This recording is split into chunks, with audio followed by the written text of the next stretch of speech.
This car handles pretty nicely. Rear-wheel drive's a good thing. You've probably noticed Hyundai's been stretching their brand all kinds of directions the last few years, and this is the one that goes the direction of Camaro and Mustang. It's the Hyundai Genesis Coupe R-Spec with a 3.8 V6. Let's drive this 2013 with the new face and the new motor and check the tech.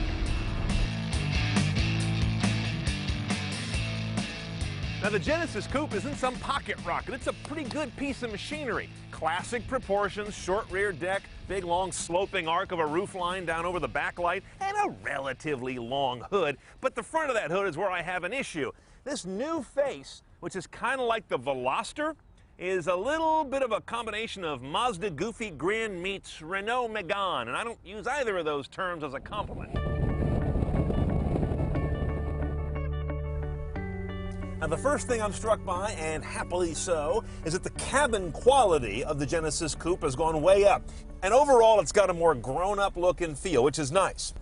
I'm also spotting these as being new. 3 analog gauges, kind of a weird hodgepodge. This one here is a fuel consumption thing. That's very green. Next to it is torque. That's very not green. And then there's the irrelevant oil temperature. That's very irrelevant. But they look good in a performance coupe like this. And remember, this is the Korean Camaro, the Korean Mustang. So bear that in mind. They go much more after those American pony cars than they do after other Asian performance rides.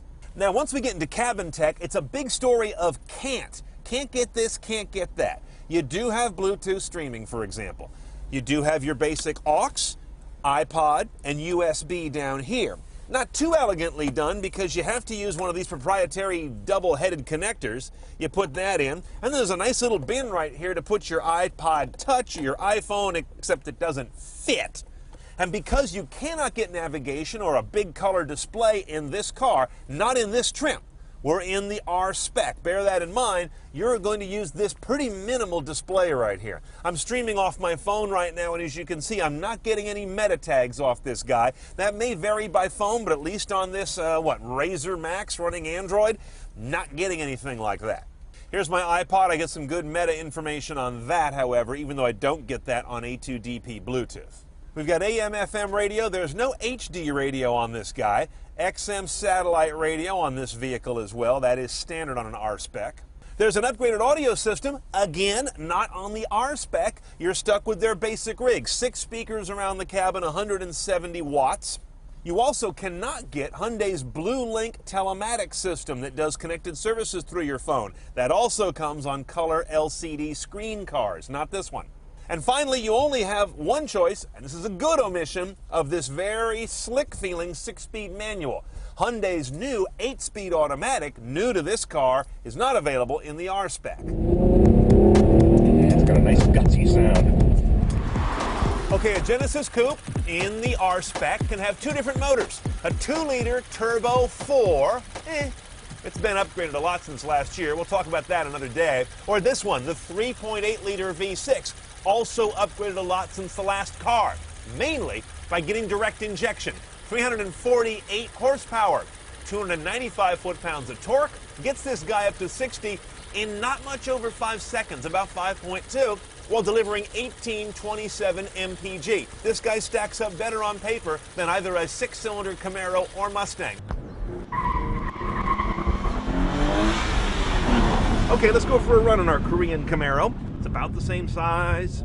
You got a gutsy V6 to rear-wheel drive only. There is no all-wheel drive or front-wheel drive variant on this car.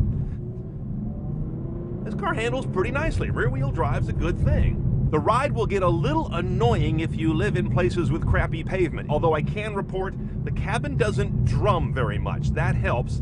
And nothing yet is squeaking or rattling. I guess the takeaway I would give you is that everything feels kind of hard on this car. So everything on this car feels like a handful. They dialed in the personality of it, I think, well, to match what you expect from a car of this pseudo-track trim level. Okay, let's price a 2013 Genesis Coupe R-Spec now. It's a key thing to remember. If you want the 2-liter, Inline-4 turbo, the one we didn't review here, that's going to be about $27,400. Add $22,50 for this 3.8 direct injection V6. Then in terms of options, there aren't any you need to care about to go CNET style. Remember, you can't get premium audio in this car. You can't get navigation. You can't get Blue Link information and telematics. You can't get the 8-speed automatic. That's it.